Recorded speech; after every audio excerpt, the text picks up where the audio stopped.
నేనేం మాట్లాడలేదు చెప్పండి. అన్నీ బ్యాక్‌గ్రౌండ్ స్కోర్‌లే అవుతుంది. అదే. అంటే మీ బ్యాక్‌గ్రౌండ్ స్కోర్‌లు మా లైఫ్‌లో కూడా బ్యాక్‌గ్రౌండ్ స్కోర్‌లుగా మారిపోయాయి. అంతలాగా మీరు మా మీద ఇంప్రింట్‌ని వదిలారనమాట. అన్ని స్టోరీస్, యాహ్! అన్నీ నేను చేసిన అన్ని పని. సో, థియేటర్‌లో ఇట్ హాస్ టు బీ అది ఎన్వైర్న్‌మెంట్ రావాలి. కరెక్ట్. దాని తర్వాత స్టోరీకి వదిలే బిఫ్ అయినా ఏం చెప్తారు తెలుగులో? స్టోరీ మనకి ఇంకా ఒక్కొక్క సీన్‌లోని ఎమోషను పండాలి. అవును. యెస్. అండ్ అలాగే మీరు, యష్ గారు ఆల్రెడీ హిట్ కాంబినేషన్. అసలు పాన్ ఇండియా బాక్స్ ఆఫీస్ రికార్డ్స్‌ని షేక్ చేసిన కాంబినేషన్. ఇప్పుడు ఈ కాంబినేషన్‌లో మీరు ఇంకేంటి డిఫరెంట్‌గా ఆలోచించారు? What is coming up with both of you all in actually toxic? First time in my life I have spent 7 months for this project. కంటిన్యూస్‌గా నేను అన్ని ప్రాజెక్ట్‌ని పక్కకు పెట్టి so, I have work on this. ఇది ఈ కొత్త కొత్త సౌండ్స్ అది కామన్‌గా చేస్తూనే ఉంటాం. బట్ ఇది సో లాట్ ఆఫ్ మన లోపల ఉంటుంది కదా! ఏదేదో చేయాలి, ఏదేదో చేయాలి, ఒక మ్యాడ్‌నెస్‌గా చేయాలి అని. ఆ మ్యాడ్‌నెస్ చేయాలంటే ఒక మ్యాడ్‌నెస్ పర్సన్ కావాలి. So, I got that again 'KGF' తర్వాత ఒక వైబ్ వచ్చింది. సో, ఇది బాగా సౌండ్స్ పెట్టుకొని so, I have waited for that how to carry this అని. సో, రెక్కలాగా ఇద్దరు వచ్చేసారు. యష్ గారు, గీత మేడం. సో, అది నా ట్రావెల్ చేసేదానికి ఈజీ అయింది. So, we have done one wonderful job. So, you will going to see in theatre 2010. Of course మీ కాంబినేషన్‌లో వండర్‌ఫుల్ జాబే వస్తుంది. We are all waiting for that to see because మీరు ఒక్కొక్క సీన్‌ని ఎన్హాన్స్ చేసేటువంటి విధానం హ్యాట్స్ ఆఫ్ టు యూ అండి. ఈ డిఫరెంట్ సౌండ్స్‌ని ట్రై చేస్తూ ఉంటారు కదా! Wear do you get these ideas for all these different అది సౌండ్స్? మ్యాడ్‌నెస్ పీపుల్‌ని చూసిన తర్వాత వస్తుంది.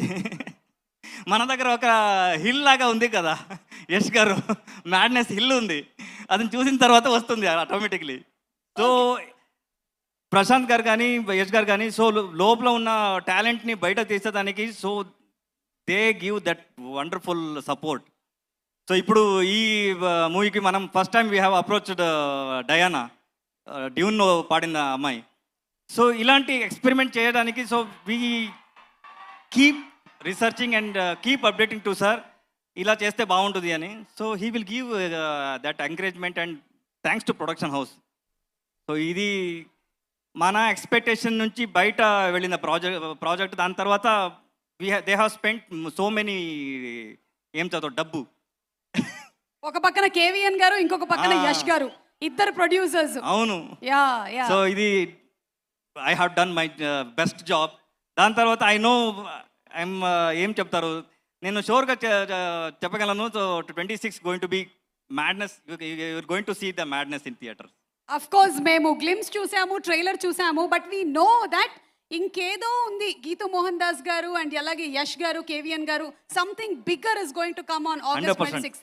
ట్రైలర్‌లో ఇంత ఇచ్చేసారంటే మూవీలో ఏమో పెద్దగా ఉంది. ఏం ఉండబోతుందో తెలుసు. అండ్ మీరు ఎమోషన్స్ ఉన్నప్పుడు దాన్ని ఎలా పిండుతారో మాకు బాగా తెలుసు.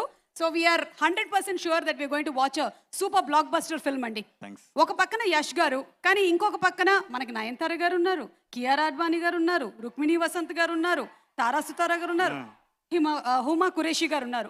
మరి వీళ్ళందరికీ ఒక separate background scores. 100%. Okay. Every character మీరు ఈ మూవీలో you can going to recognise their performance. Wow. ఎందుకంటే each characters they have played wonderful job. దాని తర్వాత ఏమంటారు, ఆ emotions they have travelled with the story. ఇది గ్లామర్ అదన్నీ ఉంటుంది. బట్ స్టోరీతో ట్రావెల్ అవ్వడం is very good job they have done. Actually score చూసిన చేసే టైంలో ఉంటూ so I have feel like how they given there best. అన్ని opportunities very important. That story is very important. That Geethu ma'am has done wonderful job. So